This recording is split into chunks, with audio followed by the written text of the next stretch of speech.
একই বৌমা, বিজ্ঞাপন দেখে দেখে একদম বকে গেছো দেখছি। বলি বুদ্ধিশুদ্ধি কবে হবে?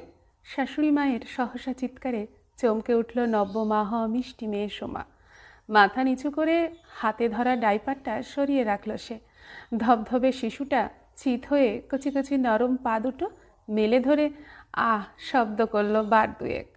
ছোট্ট স্ট্যান্ড দোলনাটা দুলে উঠল আপন ভঙ্গিমায়। শাশুড়িমা বলে চললেন, মা হয়েছ, অত ফাঁকিবাজি কিসের? কাজের ফাঁকে লক্ষ্য রাখবে। দাদু ভাই হিসু করলেই ওকে পরিষ্কার করে নিচের কাপড় পাল্টে দেবে। ওসব আজে বাজে জিনিস কেউ পরায়? কচি চামড়ায় খুঁত হয়ে যাবে তো। পুত্রবধূ সোমার প্রায় প্রত্যেকটা কাজেই ম্যাগনিফাইং লেন্স ধরে ভুল খুঁজে বেড়ান মলিনা দেবী। আগা গোড়াই তাই অনেক মেপে অনেক বাদ বিচার করে পা ফেলতে হয় সোমাকে। বছর 3 হলো গত হয়েছেন সোমার শ্বশুরমশাই। তারপর থেকে যেন আরও খিটখিটে হয়ে গেছেন 60-এর গণ্ডি পেরোনো মলিনা দেবী। সকল গৃহকর্ম ও দায় দায়িত্ব মুখ বুঝে প্রায় একা হাতে পালন করার পরও একগুচ্ছ তিরস্কার হজম করাটা একটা মানুষের কাছে সত্যিই কষ্টকর। ডাইপার বস্তুটা যে সম্পূর্ণ বিজ্ঞানসম্মত, নিয়ম মাফিক ব্যবহার করলে শিশুদের জন্য ক্ষতিকর নয়, সেই বিষয়টি নম্রভাবে মাকে বোঝানোর প্রচেষ্টা করেছিলেন সোমার স্বামী, অর্থাৎ মলিনা দেবীর একমাত্র পুত্র তমাল। ফল মোটেও আশানুরূপ হয়নি, বরং বেড়েছিল বিপত্তি। স্ত্রীর পক্ষ নেওয়ার জন্য তাকে শুনতে হয়েছিল শ্রেণ বলে আখ্যা দিয়েছিলেন মলিনা দেবী, এবং দুবেলা টানা নির্জলা উপবাস দিয়েছিলেন। বিপদ বুঝে শাশুড়ির পায়ে স্পর্শ করে শেষে কাকুতি মিনতি করে মার্জনা চেয়ে নিয়েছিলেন। তাকে স্বাভাবিক করেছিলেন তার পুত্রবধূ সোমা। বয়ে গিয়েছে সময়ের অবিরাম অসংখ্য ঢেউ। তমাল ও সোমার ভালোবাসার একমাত্র ফসল সেদিনের পুচকে স্পন্দন এখন স্কুলের একাদশ শ্রেণী।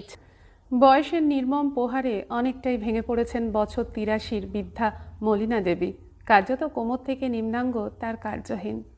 বছর 48-এর সোমা আজও মা বলতে সেই আগের মতোই মলিনা দেবীকেই বোঝেন। খুব অল্প বয়সে নিজের মাকে চিরতরে হারানোর পর অনেক স্বপ্ন নিয়ে এই বাড়িতে পা রেখেছিল সে। খেয়ে নিন বলছি, রাগ দেখিয়ে বলল সোমা, তার হাতে ধরা এক বাটি চিকেন স্যুপ। বুড়ি মলিনা ঘাড় নেড়ে বলল, না না। শুনল না সোমা।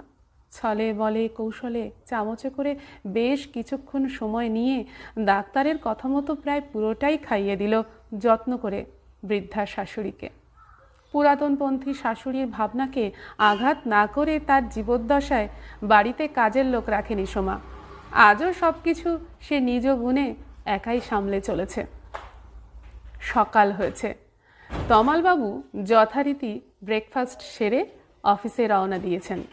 নিজের ঘরে কম্পিউটারে ব্যস্ত স্পন্দন। বাড়ির তোলা কাজগুলো আস্তে আস্তে সেরে ফেলছিল সোমা। একটু আগেই ওষুধ পথ্য খাইয়ে শাশুড়ির মার অকেজো শরীরটা খুব সাবধানে বিছানায় শায়িত করেছিল সোমা। তারপর পরম যত্নে তার পরনের বস্ত্র তুলে নিম্নাঙ্গে পরিয়ে দিয়েছিল একটা অ্যাডাল্ট ডাইপার। নিয়ন্ত্রণ শক্তিহীনা বৃদ্ধা মলিনা দেবী মাঝে মাঝেই কাপড় ভিজিয়ে ফেলেন, অসহায় হয়ে চোখের জল ফেলতেন। অতঃপর তা বদল করতে বহু ঝঞ্ঝাট পোয়াতে হতো কর্মব্যস্ত সোমাকে। হাতের কাজ মিটিয়ে অভ্যেস মতো সব কিছু ঠিক আছে কিনা তা দেখার জন্য মলিনা দেবীর ঘরে প্রবেশ করল সোমা। সোমার চোখে চোখ রেখে খুব আস্তে হাতের ইশারায় তাকে কাছে ডাকলেন মলিনা দেবী।